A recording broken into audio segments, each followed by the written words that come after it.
High বন্ধুরা, Debarchana kitchen আজকে সুন্দর স্বাস্থ্যকর একটা রেসিপি নিয়ে এসেছি তোমাদের জন্য।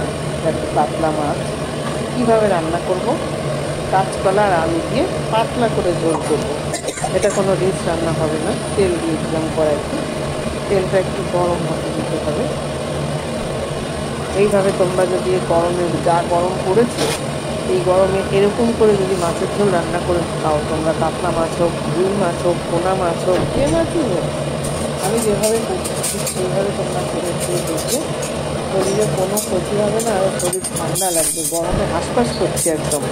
ওই জন্য ভাবলাম না, আজকে মাছের ঝোলটা একটু অন্যরকম করে করা যায়। বাটনাটাও অন্যরকম দিয়েছি। কীভাবে বাটনা দিয়েছি, কী বাটনা দিয়েছি সবই জানতে পারছি। দেখতে থাকো।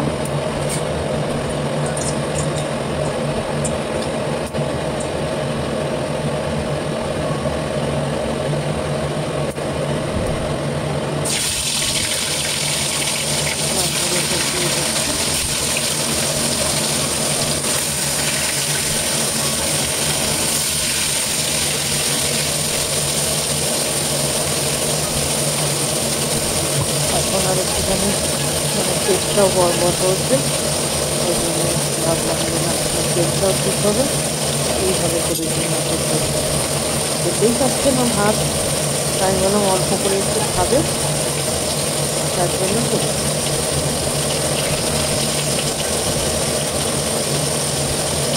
তোমাকে কারো জ্বর হলে, পেট খারাপ হলে, শরীর খারাপ হলে, মুখে কোনো অরুচি হলে এইভাবে রান্নাটা করেও খেয়ে দেখো।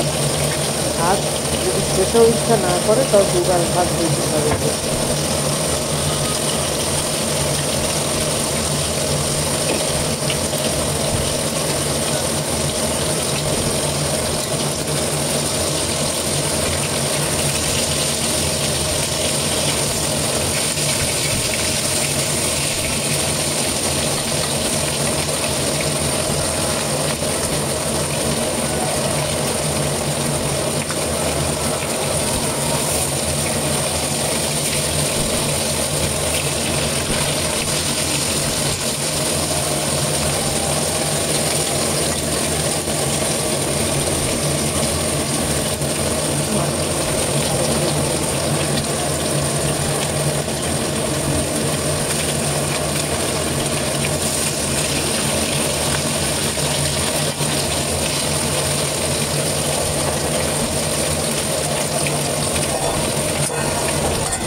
রান্না যে কত রকম করে করা যায়, সব কিছু হলো নিজের।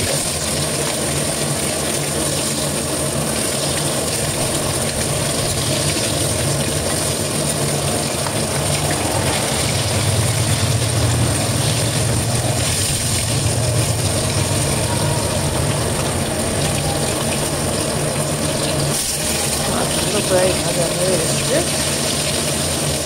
দেখতেই পাচ্ছ বেশ লাল লাল হয়ে এসেছে।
আর গাছপালা আমি নিয়ে একটা আমি একটু নুন দিয়েছিলাম।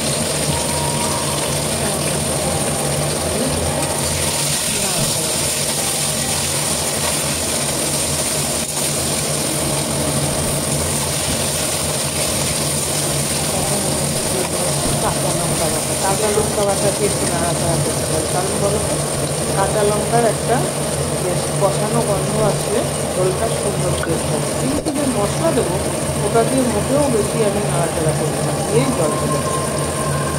ওইটাই হলো আসল টেস্টটা, ওটা কাঁচা লঙ্কা।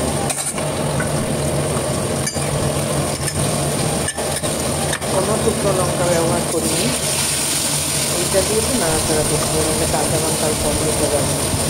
কাঁচা লঙ্কার একটা গন্ধ থাকে তো, ভাজার একটা গন্ধ, এটা ভাজার যে গন্ধ সেটা।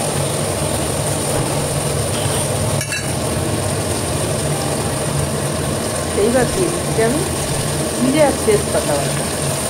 এখানে কোনো ধনে নেই, আদা নেই, গরম মশলা নেই, কিচ্ছু নেই, শুধুমাত্র জিরে আর তেজপাতা। তেজপাতা শরীরের পক্ষে খুব ভালো, আর জিরেও শরীরের পক্ষে খুব ভালো। মাছগুলো দিয়েছিলাম, দেখো আমি মশলা কষাইনি, এবার জল ঢেলেছিলাম, কারণ ওইটাতেই শরীর ঠান্ডা হয়। তোমরা তেজপাতা জিরে একসঙ্গে বেটে আলাদা করে ধুয়ে দেবে।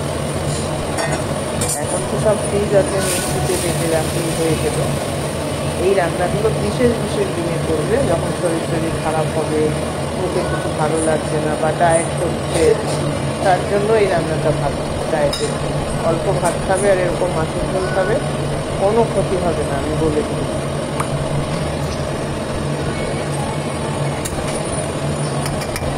দিয়েছিলাম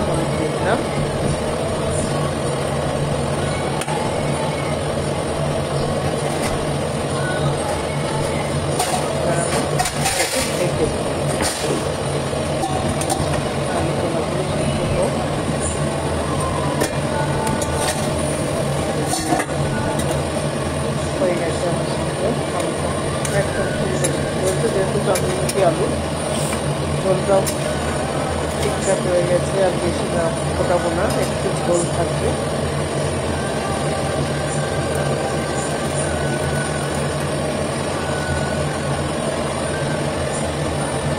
এবার গ্যাসটা অফ করে দেবো, তোমাদের দেখো